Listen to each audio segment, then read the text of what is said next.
bum bum bum ba-dum bum ba-dum bum bum. Take that gun out of your mouth and spit out those pills. No longer hang from hooks to find cheap thrills.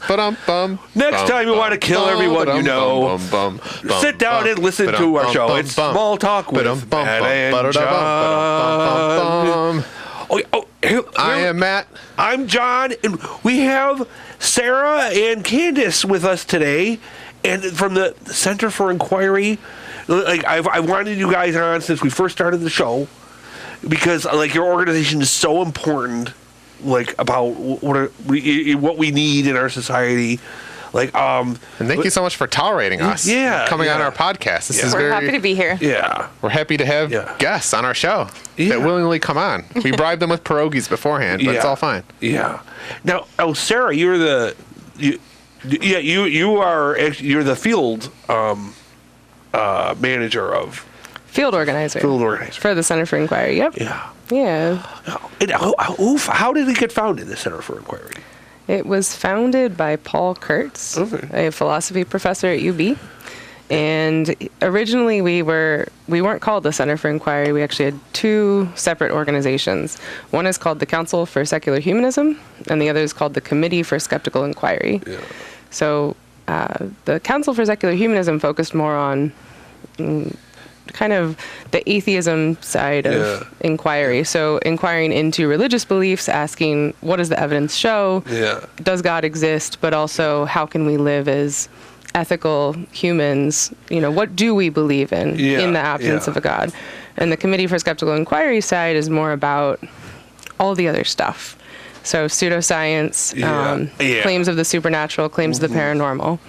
So we kind of merged those two organizations and formed the Center for Inquiry. And thank God you did, because we need that right now as a nation.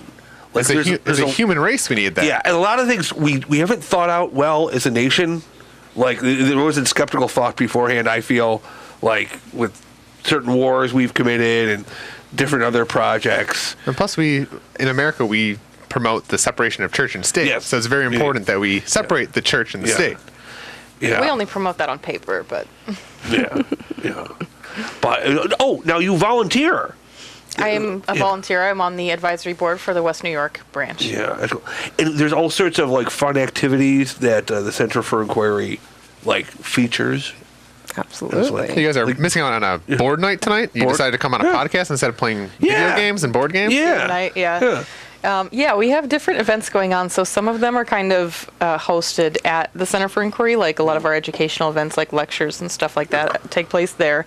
And then we have events that rotate throughout the city that are more community-based, because we try to, part of what we do here locally is we try to give a place for community for people who don't have that church-based community to go to. I think I can get behind any religion that offers video games as part of their service. I don't like going to church because I find it very boring, but if part of it was, hey, we're playing Mario Kart 64 that would be our service this week, I'm in. Do you have any books or something or podcasts that you might recommend for, like, people who want to learn more about skepticism?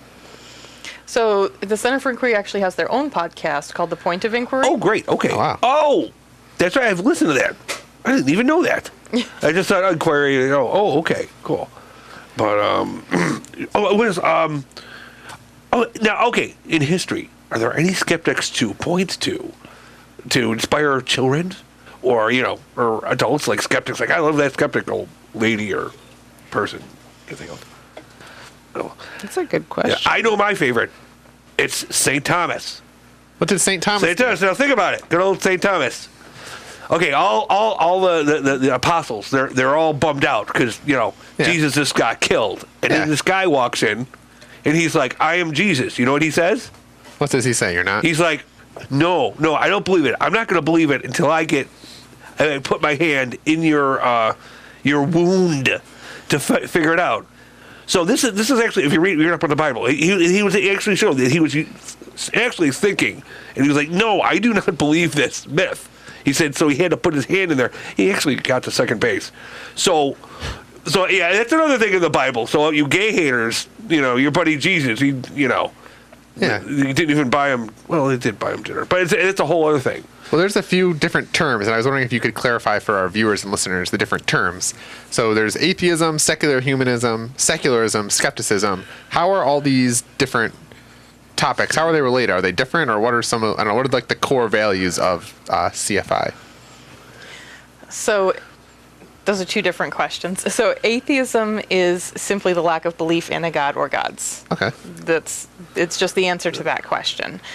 When you get into secularism can include religious people. It's really just kind of an even playing ground as far as religion is concerned, specifically when it comes to separation of church and state.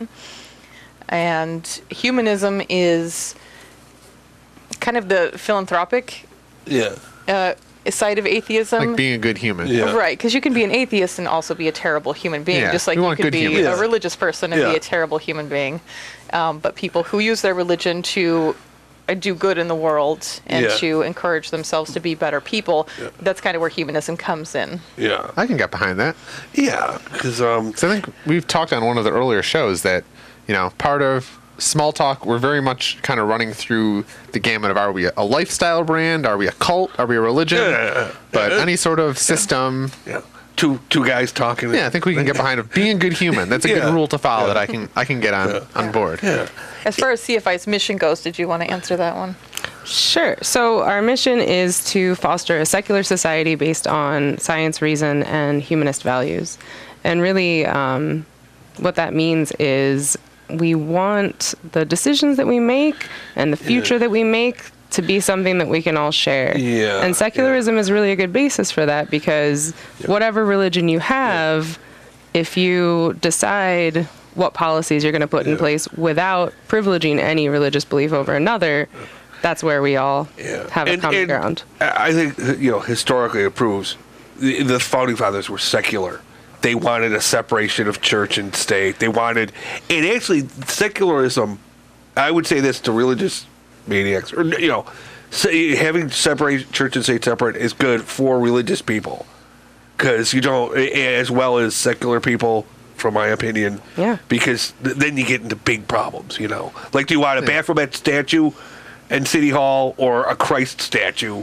You want science, but you need the state to come in and say no, they're separate. Yeah, you can't do no religion at all. Where does the CFI stand with pseudoscience? What is their opinion of this particular? Do they prefer pseudoscience, or what's their thought process? Pseudoscience. Like a Chinese medicine, or even just kind of healing with frogs. That whole pseudoscience, how would you approach it when people like psychics, like the Long Island Medium, who people watch on TV? Yeah. He's not a very, I don't know. Yeah, we're strong advocates for evidence. So as soon as we see compelling evidence that psychics are a real thing, or that homeopathy is valid, then we will, take those and fold them into our worldview. But all the overwhelming evidence right now says that those things are not valid. Yeah. So that's where we sit. And you say you have somebody who, like a psychic investigator, who actually is more scientific. Not like a guy you would see on one of these, HBO shows, or like he actually does the science of figuring out that there's no ghosts in the room type of thing. You mean Joe Nickel? Yeah. Yeah. So he's a paranormal investigator. So he goes out to, he's done investigations at crop circles, and he tries to find the, very physical and believable ways that people, come up with stuff like that, rather than going to the paranormal explanation. Yeah, that's great. Yeah. Now, what's the best way? Say you have a non-skeptical friend, who might believe a non-vaxxer, or so. What's the best way to approach them? What do you think? Any digestible strategies that people can apply on their I've been making fun of them, but hey, I like making fun of them. That's also my favorite way to do it, but I don't know that it's the most effective. It's fun to make fun of them behind their backs, but when you see their face and you have to actually convince them, and they don't believe in science, what do you do? Yeah, I find I have different approaches, because when they're on Facebook, I found I've slammed people, and then afterward I'm like, I was horrible to this person. And I don't like that aspect of myself, and I realize sometimes there are people who I kind of agree with a lot of the stuff, and then, but I hear now Facebook, I feel that kind of brings out tribalism to me. Yeah, I will say the first thing I will say is that it's much easier to have disagreements in person with people you know and respect than it is to do it online. I have lost several friends by having online debates in areas where we didn't even really disagree, but what you type has a way of coming across differently than how you meant it to come across, and it's a minefield. And then I will say a lot of people lean towards the Socratic method, which is just asking deep diving questions and making that person really think about and challenge their own beliefs on that subject, rather than you pushing and challenging them by just throwing facts at them, because a lot of people just dig in their heels when they're presented with things that challenge their own deeply held beliefs. Yeah, and but at this point I do feel we could point fingers at, I'd say, conservative media myself. Even by that I'm taking a bias, because for decades it seems they've been like basically telling people liberal bad, conservative good. That's what they push through. They've been like really pounding that into people's heads for decades. So like it's almost like people are taking tribal. It's their tribe over common sense. Well, and it's biases up front. I'm also pretty liberal, so of course I'm going to have some biases there. But it also was the conservative media who largely kind of invented the war on evidence. Yeah. Well, and not that there's none of that on the left, because a lot of the anti-vax movement is on the left. And GMOs, I don't know. That's another thing where I might have problems with them. The GMOs and the organic food movement, stuff like that. Of course, I disagree with a lot of that.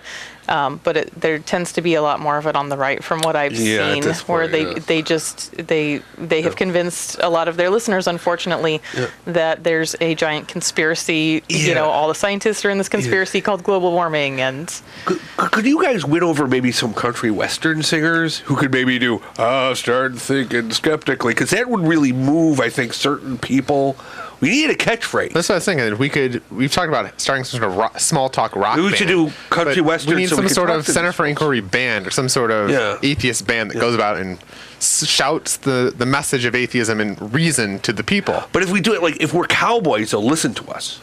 If we're like, I'm a cowboy. Well, cowboys think for themselves. My family is full of cowboys, and they also don't listen to me. So, But if you could get one of them to start thinking skeptically, could influence the other ones. We could do That's what I think tunes, because tunes, they touch your soul. It's different. So people might not believe in science, but if they hear some soul music with a killer bass line and some inspiring lyrics, maybe we can persuade them over to non-pseudoscience, to reason and science and evidence and data. Yeah, evidence. Yeah. But tell us, how did you get to be inquirers? How your personal journeys? I know I was an altar boy growing up, and we were kind of fell in the category of we go to church because we've always gone to church, and people in this lineage have just gone there, but there's no reason. But I don't know. I kind of consider myself now like a religious free agent, so I'm not sure where to go with the Catholic Church, kind of with their whole scandal with the priests and the little boys. I'm kind of cutting my ties there. I'm a free agent, so I don't know if I'm going to start my own religion or maybe join another religion. But how did you kind of get to be, I don't know, passion? Obviously, your passion. How did you kind of get to be at their point? Was there a certain thing like we were like, oh, geez, Santa Claus, what a jerk, or you're like, I'm going to be skeptical. Type of thing. Should I go first? So I was raised Presbyterian, and my mom brought me to church, and we moved when I was about 8 or 10 years old, so we couldn't find a church to plug into. I remember growing up, and I didn't really... God never talked to me. I'll say that. I tried. I really did try my best to believe, but I never saw any evidence. And I had a dad who was just a scientist. Loved science. Never really told me how he felt about the whole religion thing. In fact, he became an atheist, I think, after I did. But he was just very scientifically minded, and he told me, always look for the evidence, Sarah. Just don't believe anything you hear unless someone can show you evidence. And there really was no evidence for God. Other than a book. The best life advice a parent can give. That's awesome. Yeah, he's a great dad. There isn't evidence. There's the book. There's that Bronze Age book. Really it's a good book. one. For the Bronze Age, it's pretty good. It's a timeless classic, this book. And a lot of good stories in there, and great stories, parables. You can take the principles from the stories and apply them to live a better life. Yeah. But yeah, there's no scientific evidence. But we don't know that there was a guy touching the finger to the guy. Like, you ever see that painting where he's like Reaching down from the heavens. None of that. Yeah. But I think it's clearly obvious at this point that there's a lot of stuff that humans just don't understand and never will. So I think, like, religion is like, yeah, if we just admit as humans that there's a lot of crap out there that we just don't know about and we'll never know. Yeah. Like, I've always been influenced by the story I heard of, like, if you took a monkey who was, like, 99.9% basically a human, but 99%, and you got the best scientists in the world and you try to teach them to how a plane flies. Like, it doesn't matter how hard you try to teach this monkey, it will never be able to understand how a plane works. But if we're basically monkeys, what is there in the universe that we'll never be able to understand? There's all sorts of big questions. Yeah, that's where religion comes in. Is that you need? Okay, there's these crazy questions. What am I doing here? No one's told me what I'm doing here. Is it like a thought experience we created, or like we need? Who am I? What am I? What am I doing here? You're mad over there. No one knows what's going on. Yeah. We just all kind of pretend like we know what's going on. Yeah, I know. Is there an ointment or something we can put on, or I don't know. Yeah, because but we get into this like Kirk versus that Gorn creature all the time. Yeah, with religion and. Well, what about you, Candace? How did you come to be a Center for Inquiry volunteer? Well, I've never been religious. I was raised by Christians who, for a variety of reasons, had other things to do than take us to church, I think. Oh. So I never really attended church or anything until I was in high school, and then the pastor at that, it was a Foursquare church, turned out to be a child molester, which I knew about because it was high school students that I went to school with that he was targeting. Yeah. So that was like my first impression kind of religion, and I, swore it off pretty quickly. But yeah, I never really bought into any of it. And I grew up in California mostly, and moved out here a couple years ago, and just I don't know anybody here. I don't have any family here, so I was just looking for a community, someplace to go to, and I thought it would be interesting to, to try to find a community like most people go to church to find community in a new area and see if I could find, a non-religious or secular community, and I found CFI. What better community than people that believe in evidence? Yeah, evidence. Those are the type of friends that I want. Yeah. It's like, but do you think in our culture, though, we teach kids magic. We teach them that the whole Santa thing, like you're taught, like, hey, Santa's gonna bring presents. Just because it's fun for the parents to do. That's very cruel. Yeah, it's not very skeptical. Yeah, and everyone believes because your parents tell you, and then you find out that Santa Claus isn't real. Yeah. Sorry if there's any children that are watching our YouTube videos. Oh, jeez. Sorry, kids. You're just rewind, joking. Rewind. Yeah, it's all a joke. I've had to walk a pretty fine line with that as well because I have a daughter who's in high school, and her dad is a practicing Jehovah's Witness. Oh, God. So trying to be respectful of his own beliefs and everything, but also not wanting my daughter to, grow up believing in absolute nonsense has been a challenge at times. Yeah, that's Catholicism has the same mystical stuff that you wouldn't maybe want your child to be into either. Mm-hmm. But the Jehovah's Witness, that's kind of. Is there a certain type of, I don't know, like flat earthers, or is there a certain type of like person that doesn't believe in evidence that, I don't know, bothers you the most? Yeah. Oh, yeah. Sort of like, or are they just kind of all lumped into people that just don't believe in data and evidence? I wouldn't pick flat earthers. They're probably up there, but I've never run into one in person, so I don't know that.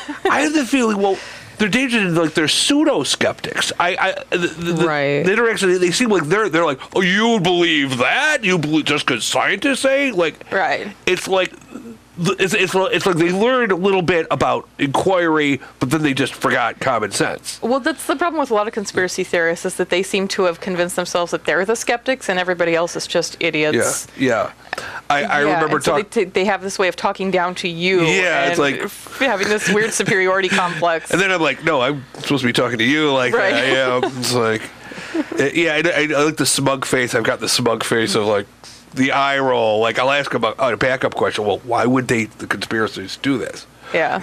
Eye roll, like, why? Why create AIDS? Why, blow up these two towers? And I just get an eye roll, and I'm like, no, I want to know why, and I want to know how, and Yeah, I think for that exact reason, my personal pet peeve is climate change deniers. There's just so many mountains of evidence. That's true, they're a good one. It's ludicrous not to believe it, and yet that seems to be a very common one. And there's a lot of people I know personally, friends and family, that just don't believe any of it and think it's a grand conspiracy. And president. Yeah, right. Yeah, all of our government.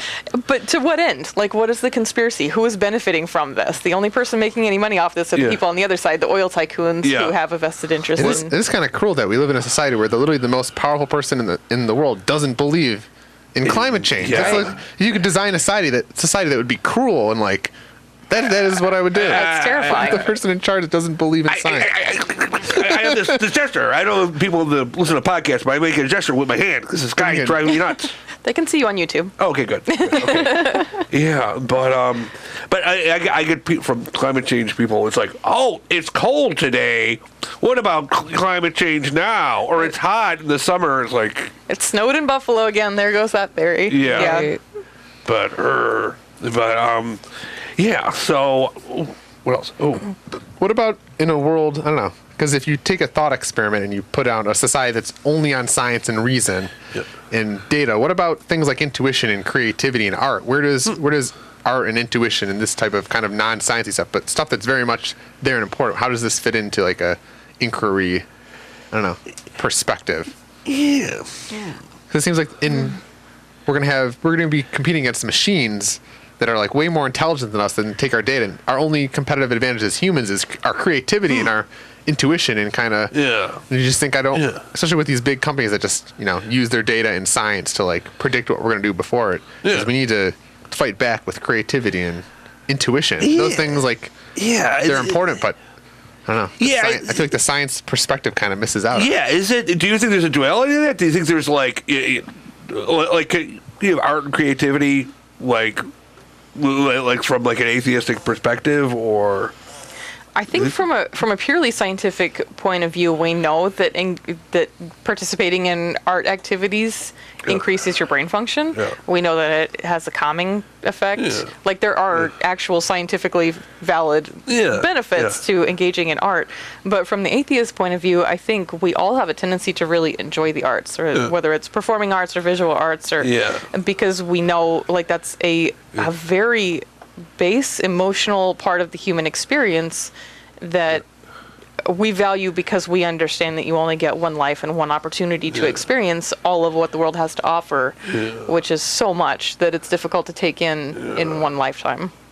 Yeah, it's good old vast universe. Yeah, but nobody knows what's going on. Literally nobody alive knows what's going on. We're just kind of here thinking we kind of know, going to work, living in a cube, trying not to think about it. But then people are like, when I don't understand something, well, God did it. If you don't know, it's the God of the gaps. God of the gaps, yeah. It's like, yeah. How come we can't have fusion? God of the gaps, or Even when somebody dies, we just kind of, put them in a box under the ground and don't talk about them again. Yeah. And I think that's why as education and technology increase, religion seems to be getting cornered out a little bit, because the non-religious or the religiously unaffiliated are the fastest growing demographic in this country and in a lot of countries. And I think that's a big reason why, because the more questions we answer, the less gaps there are for God to fill in. What I resent is that religious people have so much power, and but also that they're not really coming from a truly religious perspective. Like back in the day, the churches were providing civil rights. Even early LGBTQ people came from churches. Like the Quakers were like the first on that. It was like they were the good guys at some point, to me, church folks. I don't know, and it's like we kind of lost them to. There are still churches out there that take part in stuff like that. There is still a valuable place, I think, for churches as far as building communities and being open and accepting to people. A lot of those people, minorities, LGBTQ plus folks who, maybe are ostracized from their own family groups. Those churches are still out there. They still exist. They're just not the loudest voices, I think, in the conversation. They're not the evangelicals that are, currently funding and running the government. we're all drawn to the loudest voice, Right. The big, loudest clanging bell.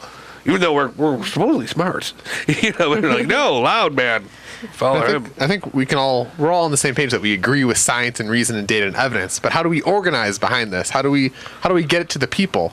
So, Sarah, as a field organizer, what are some of the struggles? Or like in the field, what can we do? I believe. How do we organize the field? What are we trying to do? Honestly, a big part of that, and the reason that churches, I think, have been successful is because of the service that they offer to people, right? So a lot of times, people bring their kids to church, not just because it's what you do, but because that's the only place you can get free daycare, Yeah, the community. And you can also get some sort of moral education. And that's kind of where the secular humanism side of things comes in.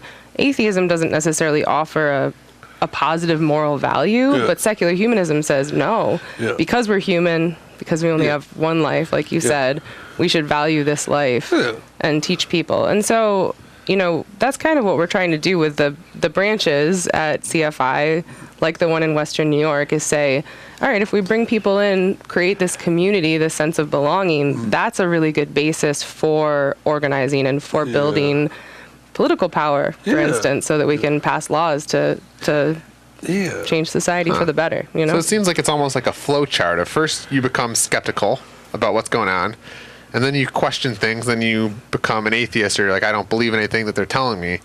And then you realize your own humanity, and you become a secular humanist. And you're like, I don't believe the religions, but they all talk about some good things. I should try to follow that. And then your life becomes becoming a good human, just being a good person. Seems like the process. Do we need a catchphrase for scientific inquiry and skepticism? Is there a catchphrase? We don't want to reinvent the wheel if there's already something we should be saying to our friends. I think this sticker has one. I doubt it. Oh, yeah, let's take a look at these stickers. Yeah, what do the stickers say? We have a CFI Center for Inquiry sticker. Oh, vaccinate, protect yourself, and protect others. Vaccinate. Oh, that's a good one. Well, see, we need something with like only a few catchy. syllables. Yeah, this. Build a wall. Oh wait, what's it? What does it say? I doubt it. That's good. I doubt it. That's good. Yeah. Okay. Yeah. So that can be the start for skepticism of religion, or claims of the paranormal, like psychics, or whether climate change is real or not. Yeah. And you doubt it. And yeah. Oh, but yeah, like, because when I was growing up, Leonard Nimoy lied to all of us, because he would have this show where they would have like the paranormal, they would have the Bermuda Triangle, and Leonard Nimoy were like, yeah, Bermuda Triangle, it's real. And then they do the Bigfoot thing. It's like, oh my God, there's Bigfoots, there's spaceships out there, but we were led down the path of. It seems kind of like a backwards process. Is you kind of introduce your children to the wrong thing and making them believe in Santa Claus and things that don't exist, and then they get to their adolescence or their young adulthood and they question everything, and then they get to be adults, they have no idea what's going on, rather than like starting them when they're 2 years old and saying, hey, little kid, like, I know just as much about what's going on as you do. I really don't know what's going on, so you have more time to think about it, but start thinking about it, because nobody here has any idea what's going on. Then just think of that. A young mind would be like, wait, just think about what they would, they'd be approaching the world from like, oh, what's going on here? And then maybe they'd get a little farther. Then you could pass the baton to the children, rather than starting every generation off like with a 30-year kind of behind the line. Yeah, well, but there was a good thing in our childhood. We had Scooby-Doo, where they would investigate ghosts. Scooby-Doo. Yeah, she had idols. They would go out there. Skeptical idols. They would look around, and there'd be a ghost sighting. They'd go there, and they found almost every single time that it was an old rich man. I'm pretty sure it was every time. I don't think they ever found an actual ghost. Yeah, you're right. It's always a rich person at the end that has some sort of scheme, Right. which is to swindle people. I think that was a good. What's the fundamental problem? Is you have all the smart people are smart, so they swindle and they control the people that aren't as smart. Yeah. So they create up Ponzi schemes and religions and political organizations, and they know how to manipulate people. Yeah. I don't know how you solve that. Yeah, that's one of the challenges for skeptics, is we're so skeptical of, organized religion, so skeptical of organization that it's hard to get people to join communities. You found that Oh yeah. That's funny, yeah. People are so into their belief systems, they don't go after their own. Wait, are there rival organizations? I wouldn't call them rivals. Oh, okay, There's organizations that are all within this kind of secular movement, I guess you could call it. Yeah. So there's American Atheists. There's the American Humanist Association. Oh, God.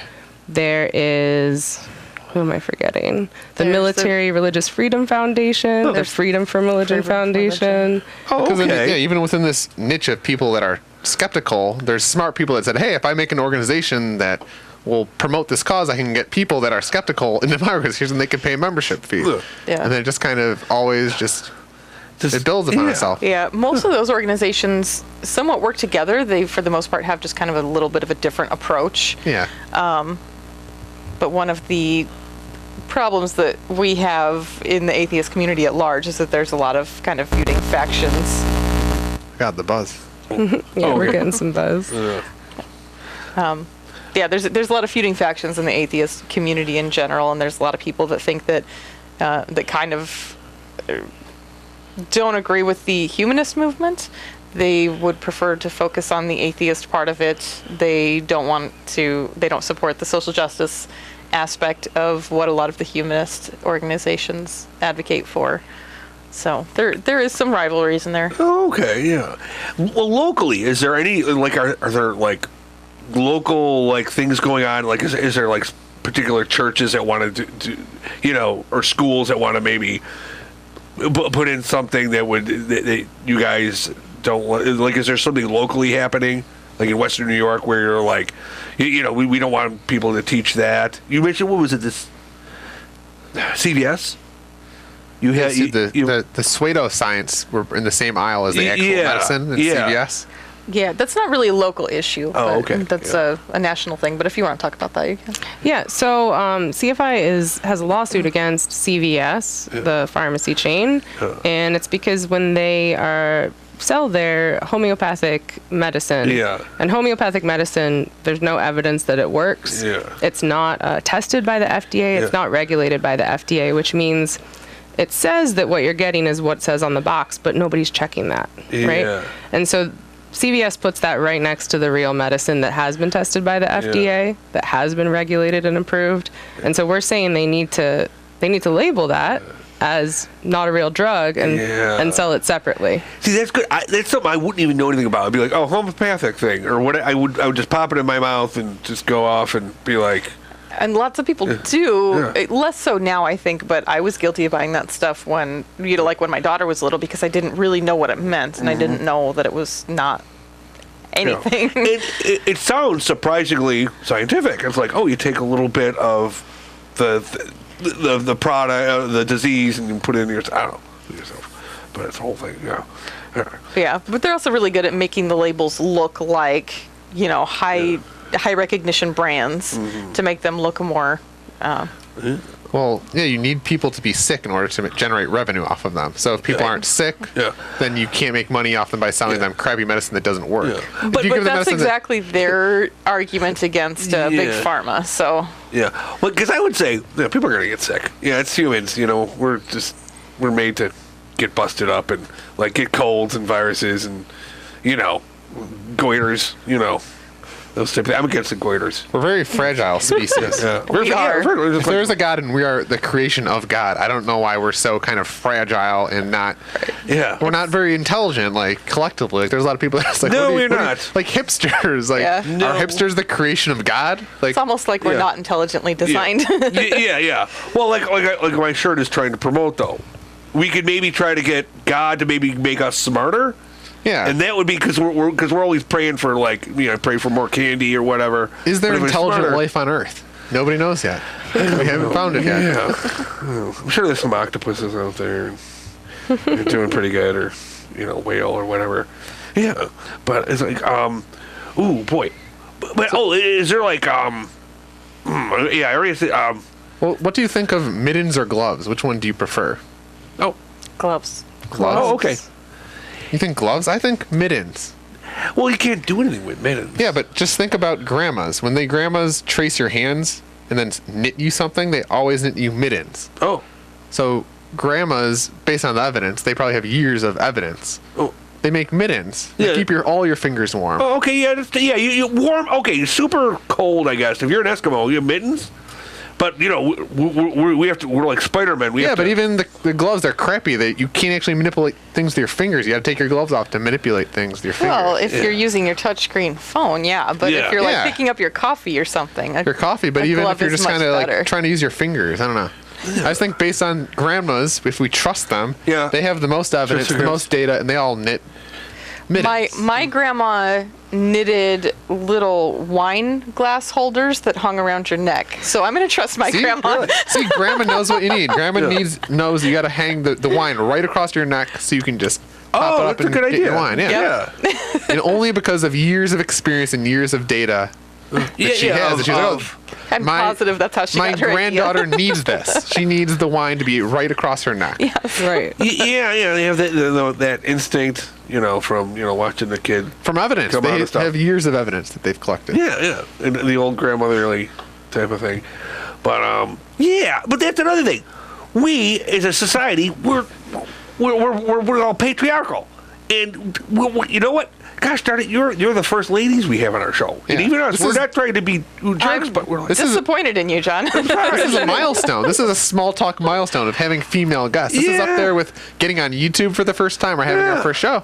Yeah. It's a milestone. But we get into when you're a kid, you're like, you don't want them in the treehouse. Like, I think grandmas should be running the society. Yeah. If grandma was just in power, the society would be so much better. Okay. Don't you think? I've never met a bad grandma. We get a lot of fingers. A lot of fingers. I don't know. The last several grandmas I've met have all been Trump supporters, so... Oh. That's another thing. This is a cult. Older people gravitate toward... toward Trump. Toward, like they've been hypnotized by, to me, the media. Our but grandma it's a would have shame. been for Trump. Not our grandma. Our grandma passed away a month after Trump was elected. I think pretty much because She's like, avenge me. I think she was like, I'm just gonna cut the cord now. I don't want to see what she knew where it was going. Very progressive, and she was very intelligent. And, she was very intelligent, and she was very progressive. Yeah, which is a tough thing. Wait, what were we talking about? The matriarchal and grandmas should run the society. Yeah, the grandmas, but it's a shame that shouldn't the older people, like in Asia, you could respect older people. Now we kind of throw old people to the curb. We don't, but some of them are maniacs. I've talked to the Trump supporters, maniacs. Yeah, but just the whole system of old people, we take them, they live their lives, and then we just stick them in a nursing home, kind of isolate them from society. Yeah. And it's kind of bad, yeah. There are good nursing homes out there. There are. Yeah. If you have the financial resources. Right. It's not always easy to keep somebody at home either. That can also get pretty expensive. It's a whole thing. Yeah. Well, we've designed the society so grandmas can't walk around the street. They got to get in their car but hopefully we'll be built a society when people get older, they can stay with their nephews or nieces. And have access to affordable health care. Hopefully the nieces and nephews can access the elderly's 401k plans to support themselves. But if I die, so whoever takes care of me the best, nieces and nephews gets the big, and I know where Grandma's gold is in. Oh, remember that? I'll take care of you as long as I get access to your 401k plan. Okay. And your artwork, the ownership rights. Kind of like, how when Michael Jackson died and his family didn't actually own his music anymore? But they had all his stuff. But somehow you can sell the intellectual property. So if I own the intellectual property to your artwork. Ooh, yeah. Once you have an epic death, then your artwork will become valuable because it'll be known as the artist that had this epic death. Oh, yeah. Once I get swallowed by a whale or something. Yeah, we're still planning it. Yeah. Balloon death, maybe? I don't know. Go up in a balloon. Sort of epic death. I don't know. I like the idea of a sky burial, but it's not legal anywhere in the U.S. What's a sky burial? They just throw your naked body on top of a mountain and let the vultures eat you. Yeah. There's no better way to return to nature. It's direct. You're eaten by birds and they fly around. I think how I want to die at this point is somehow once I go over Niagara Falls, we were talking maybe my death will be, we'll just set up a tight walk rope and I'll just try to get as far as I can. Once I know I'm going to die, I'll just maybe get to 25 feet will be my goal, and then I'll fall, and that'll just be my goal. But I think one of my body, I want it to be put in a worm bin. Then the worms will eat me. So they'll compost me. The worms will eat me, and then their poop is a really good fertilizer. Okay. And then you can plant a plant, and then I'll reincarnate as the plant. Okay. So falls, we go get the body, worm bin. Okay. In millions of years, when the Earth explodes and dissipates back into the universe, we will all become stars again. So Yeah, it so doesn't it's really all matter. it all yeah. As someone that's skeptical of religion, like how do you deal with this ongoing question that it doesn't matter? We're stardust. Nothing matters. How do you? Because you probably encounter a lot of people in the field saying, "I'm not religious, and I know that nothing matters. I'm just going to die, and there's no point of living." But you guys could still, you know, you're out there. You know, you don't. You're in the believe God, field. you You're have talking to the people. You have your pulse on the people. Yeah. How do you deal with the naysayers, the people that don't want to join, don't care, don't think people will ever change their minds, and it's irrelevant. Yeah. Pitchforks, torches. Well, that is Alcoholism. Alcoholism. Yeah. That's my tax. Yeah.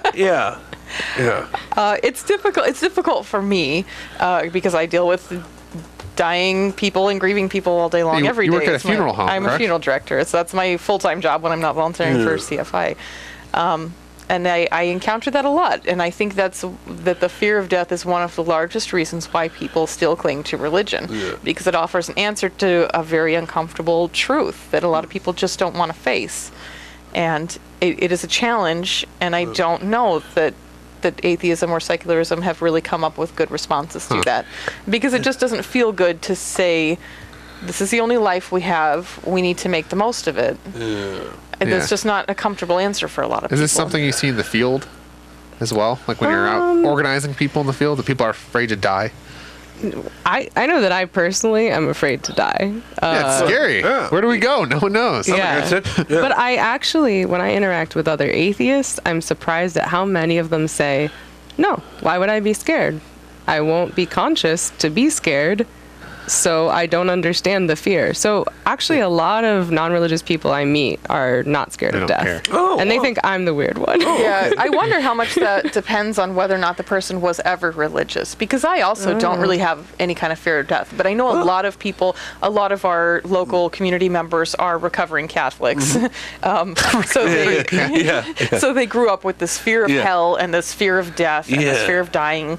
And it's a very difficult transition for a lot of people to get to the point where they can acknowledge on a deep level that there isn't anything after death. Yeah. Like they might think that on a logical level, they might have done away with the belief in heaven and hell and God, Yeah.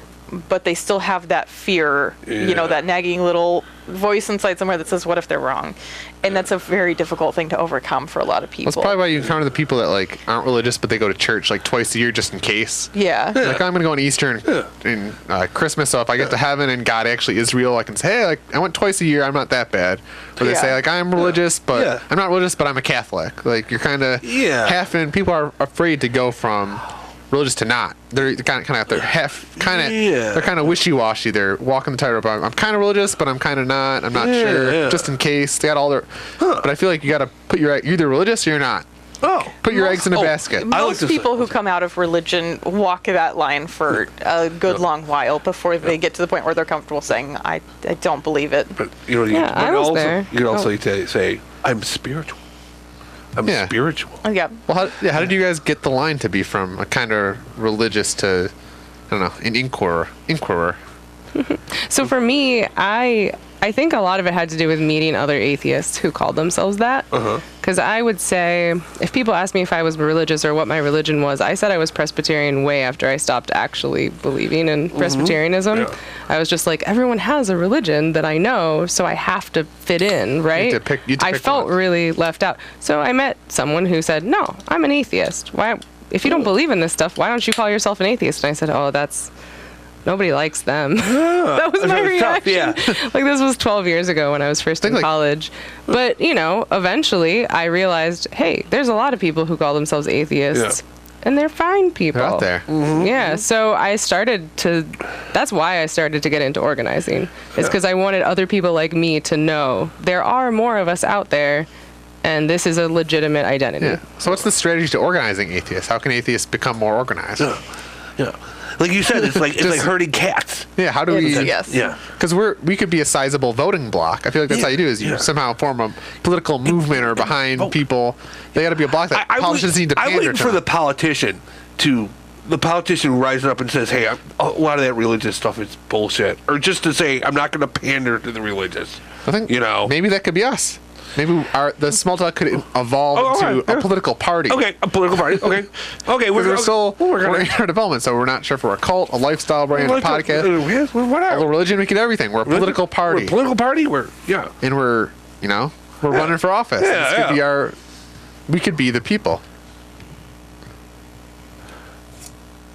Okay. Yeah, it's crazy. Yeah, I mean, we could do it though. But I want to get more politicians somehow to recognize that the world's religion and the state and religion have to be separate, and that's a good thing. I think we have 2 openly atheist representatives now, I think, in Congress. Oh. In Congress, I'm not sure if they call themselves atheists yet, but we have what is it called? A congressional caucus. We have a caucus. Yeah, it's called the Free Thought Caucus.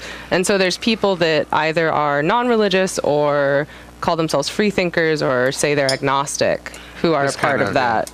Yeah, and Jamie Raskin is one of them, I know. There's also some state level politicians who have openly stated that they're atheists. Oh, that's good. Yeah. And gotten elected, but it's very few. Yeah. Yeah. But every little bit is important because the more representation we can get out there, the more people will see that, we're not all devils trying to infiltrate the government or anything. We're just reasonable, rational folk that want to try to make a difference in whatever way we can. And but as far as organizing on a wider scale in atheist communities, I don't know how tenable that is, just because there's not a driving political narrative for atheists. Like, there are probably just as many conservative atheists as there are liberal atheists. Yeah. So it would be nice if we could at least come together on the separation of church and state stuff, but with how polarized our politics are right now, it's difficult to come together across that divide on anything. It's pretty historically, if you realize. George Washington, there's no quotes that he ever quoted about the God or the Bible or anything. And also on his deathbed, he refused to have the Christian prayer said for himself, which kind of says a lot about where he was where his head was at. And a lot of I think some of the founding fathers were definitely religious, but some of them were, I think they call them deists or something, where they're like, or pagans. No, I wouldn't go so far as pagan, but maybe just deists who guys who maybe, Yeah, so a theist believes in like one specific God, and a deist believes in like an idea of God, but it's kind of fuzzier. Yeah. It's kind of the watchmaker theory, I think, from deists. Yeah. What was it? Jefferson, he rewrote the Bible, and he took out all the religious stuff. Like all the, all the money shots in the Bible, but it was all just people interacting. Yeah. In the lessons and all that, it was just, but all the God stuff. And these are the guys who founded this country.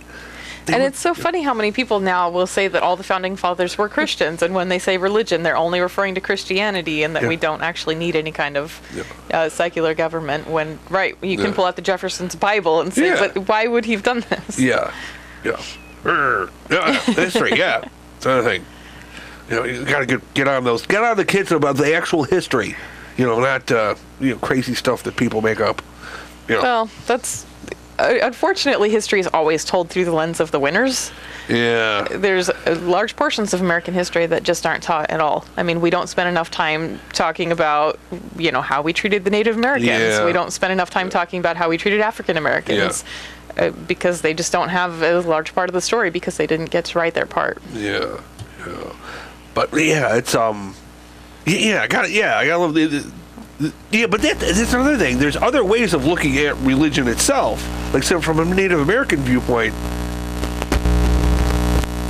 none of this conversation would make any sense. Technical difficulties. Whoa. We're buzzing. Is that a sign from God? Oh, Must be. I'm a believer now. We're doing good? Because the clock, usually I have this little timer. It tells us we have an hour, but I have no idea. I didn't set it, so I have no idea how long our show is. Geez. Maybe a non-skeptical person would be like, this is a sign. This means that we need to end the show now. But is it a sign from God? The podcasting God? You know what? Maybe we should wrap it up. Because we've been talking a long time. I think it's approaching an hour. But are there any final thoughts or ideas, or what's the call to action? How can people? Yeah. They've listened to our podcast. They're super in. They're like, I'm skeptical. Yeah. I'm on board. I want to organize. Yeah, what do they do? Where do they go? What's their call to action? Yeah. Vote. Vote for people who don't want to put evangelicals in office. Okay. Yeah, I would be remiss if I didn't say go to cfiwny.org, because that's the local group. You can get involved. You can become a member. We have a bunch of events coming up. What kind of events do you have coming up? We have a Drinking Skeptically tomorrow night. Whoa, drinking. I don't know when this is getting posted. So Okay, yeah. we have Cafe Inquiry, Oh, okay. which is Cool. a monthly discussion that we have in the North Towns, the South Towns, and the city. Yeah. We have game night, book club. There's something called SOS that's a, you know about AA? Alcoholics Anonymous and Narcotics Anonymous. So the 12 steps are full of religious stuff. references. Yeah. And so SOS was started. It's called Save Ourselves, or Secular Organizations for Sobriety. It's a, meeting that promotes sobriety but does not endorse any religious belief. Oh, okay. Yeah. So we have that every Tuesday night. This sounds fun. Funner than sitting in a church pew for an hour once a week and listening to Latin lectures they don't understand. Yeah. Well, yeah. So we have games. We have a potluck. Drinking? Potlucks. Yeah. Yeah. We do potluck one night a month on a Wednesday. Is it the third Wednesday? It's the second or third Wednesday, but check the website to be sure. And then we have Secular Sunday. So that's like Secular our Sunday. church, but not church at all. And we get together and have a discussion, and we have a craft for kids, and it's family friendly. So Wow, that sounds awesome. Yeah. Sounds super engaging. Yeah. I want to participate. Darn it. I'm going to participate Let's do more. it. Let's do it, yes. Because we're still a burgeoning podcast, but we had a guest earlier that had a clown party, and we went, party, and it was fun. It was, yeah. We had a great And party. Yeah. now we've met some secular humanists, Yes. and we should just go to their events, and then we can report to the people. Yeah. Yeah, Let's vote. absolutely. Yeah, because ultimately our, part of the small talk is our mission is to facilitate the exchange of insanely great ideas. Yeah. And, share to the people. The people should have knowledge. So that's what we're doing. The people. The people. Out there, So you guys. where would you recommend a first timer? How should I engage? What should I do if I'm a first time person? Just show up at any random thing, or is there some sort of onboarding process? The Cafe Inquiry is where we get most of our newer members. It's a very informal, kind of loose discussion that you can show up to. We rotate them around the city, different nights, Monday at different locations throughout the month. So you can check our website for that information. We're also on Meetup if you want to search for Center for Inquiry on Meetup, or Center for Inquiry Western New York on Facebook. All of our events are posted to all of those places and our website. Yeah, we have a couple lectures coming up too. Oh, what type of lectures? So usually we have professors from local colleges come in and speak. The next one is Dr. Philip Stevens, who was an anthropologist at UB. So he's speaking on March 29th and April 5th, and his topic is Magical Thinking, Inherently Human. Okay, that's it, yeah. And then Classical Witchcraft, Inherently Human. Interesting. Oh, that sounds fascinating. Yeah. Sounds interesting. And then we have another one coming up in July, so it's a bit a ways, but that's Steve Peterson, who teaches at Niagara University. He's a philosophy professor, so kind of going along with our founder's legacy, right? Paul Kurtz was a philosophy professor. And he's talking about how machines, like AI, Oh, wow. is going to gain so much intelligence that it'll be able to make decisions and control things. And so we have this ethical quandary of, will the machines share our values, basically? And how can we teach them to have the same values that we want people to have? And what if we don't? I think that's a kind of a helpless cause, because I think they'll just be so much smarter that they'll decide. Could we tell them, there's a God? Can they decide? Maybe they are the God. Burn them forever. Hey! What if humans are the God creating intelligence more than us? I don't know. We'll have to work that out. Are we allowed to rant? Is there any event where someone can just come and rant about society or religion? People do it all the time. Oh, okay. At all of our events. Yeah. Drinking skeptically because there's beer involved tends to be the rantiest. Oh, okay. You don't get any fisticuffs with I don't know. Not yet, but if you guys come, we can. We can rant. Hey. Okay.